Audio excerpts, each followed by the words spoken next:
And taxpayers are leaving $1.3 billion on the table. That's billion with a B, and time is running out to claim it. Here to tell us all about it is Andrew Poulos, president of Poulos Accounting and Consulting. And thank you so much for being with us. You and I have talked before, and we always seem to talk around this time, Andrew. Taxes are due Monday. We got a reprieve. Even last year they did. Some people still have not even started. What do we have to do? Because it's going to be a busy weekend. And what's the biggest mistake? I really want to know. Sharon, good morning. Happy birthday. It's been a bit since we've seen each other, but hey, it's always this time of the year, right? Listen, if you haven't gotten started with tax season, I mean, it's been delayed. We're in May. You need to figure out whether you're going to file an extension or if you've got everything together to file a return. Like you said, there's 1.3 billion. There are literally, it's mind-boggling, but there's people out there across the country who have not still filed their 2017 return. If you don't file it by Monday, the government gets to keep that money. So it's important, if you do nothing else but file that 2017 return, if you're one of those individuals, get that return filed. If you have to file it in the mail, make sure you send it certified, because if you can't prove that it was mailed timely, you don't get that money back. So that's probably got to be the number one priority if you're one of those people out there, Sharon. Well, Andrew, according to a recent survey, about a third of Americans file their taxes late. And here are the reasons why they filed those taxes so late. They say 40% said it's too time consuming. 20% said it's too stressful. Yeah, I'm part of that. Another 20% say they take their time to get it right. And roughly 10% believe no refund, no rush. Yeah, that's kind of how I feel. But as long as you get it done on time, what's the problem with filing late? Is there a problem? No, there's really no problem in filing late. The problem in filing late is that if you end up owing money, right? The extension is just an extension to file the return. It's not an extension of time to pay. So if you expect to pay and you have the money, file an extension if you need to, but pay the money, because if you file and you pay later, you're going to get penalized and there'll be interest added to it. That's a very important distinction to know about the extension. It's just to file the return. You know, Andrew, the kind of interest that they charge it reminds me of that show. It was on HBO, The Sopranos. I mean, this interest and the way it just seems that, I mean, something's got to be done about that. Asking for a friend. The average refund, though, more positive this year, about $2,800. That's nothing to sneeze at. Based on that, what advice would you give people who are filing late? You know, if you're going to get a refund, well, the most important thing I always tell everyone is make sure you file a complete and accurate return, right? You don't want to leave deductions off just to rush to get some money when you could actually file an extension and get more money back. There's so many changes this year, it's very complicated. For example, if you can't itemize, but you have some charitable donations, you can actually take up to $300 in charitable donations above the line deduction to reduce your gross income. If you had a hardship last year, and you took out distributions from a retirement account, make sure you note them as COVID-19 distributions so you don't get the 10% early withdrawal penalty. And more importantly, you can actually split that income and prorate it over a 3-year period so you don't get hit up all on your 2020 return. So you can just split it up over 3 years and get more of a refund this year versus taking the hit all in year one, right? So there's so many things going on with COVID that if you don't know and you're unsure, you know, go out there, hire a tax professional, but most importantly, you know, file an extension so you have some time to get it done right and get more money back at the end of the day. Yeah, a lot of people are trying to do it online, but you know, you might want to go to H&R Block and have a real professional actually do it for a small fee. But is there anything they should pay close attention to now so it doesn't come back to haunt them, say, next year?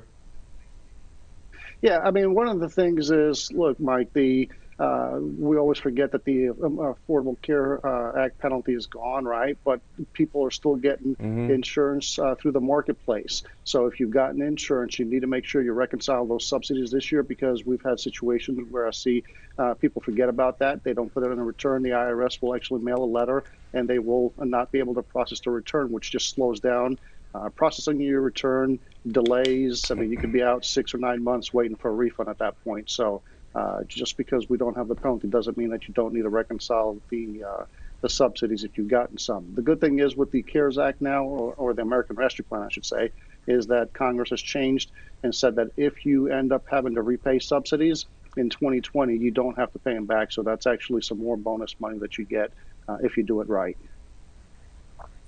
$1 billion is a lot of money.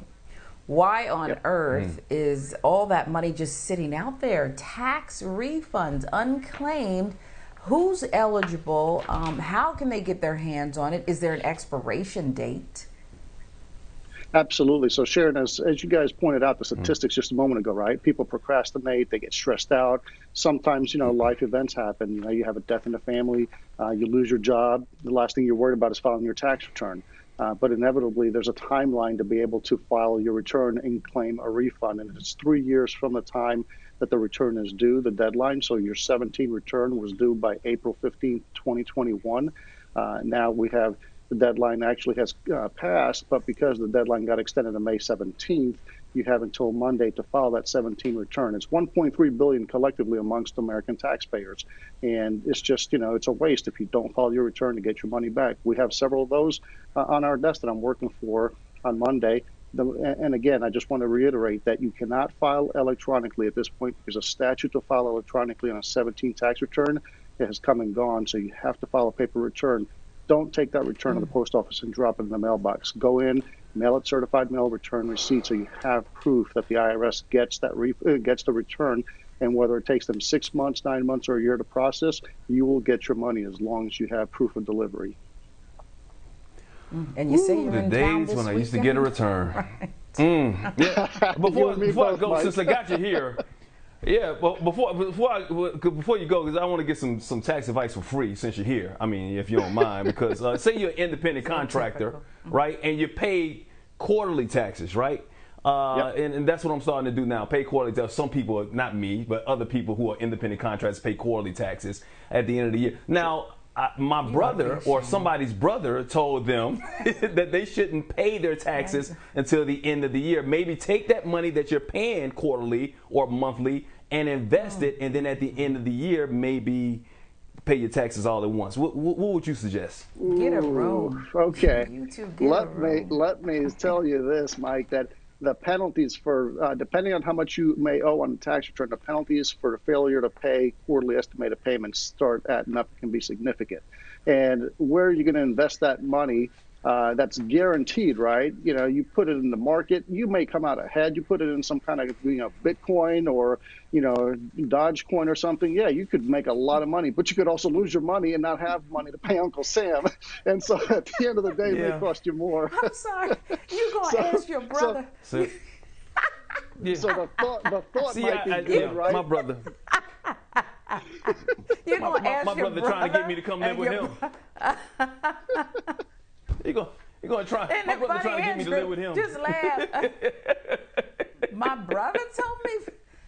Good grief. No, I said Mike. somebody's Come brother. On, man. I said somebody. It wasn't me. It wasn't for me per se. Hey, Andrew. It may have been somebody that looked like me in the same situation. Okay. Because my brother needs help. Okay.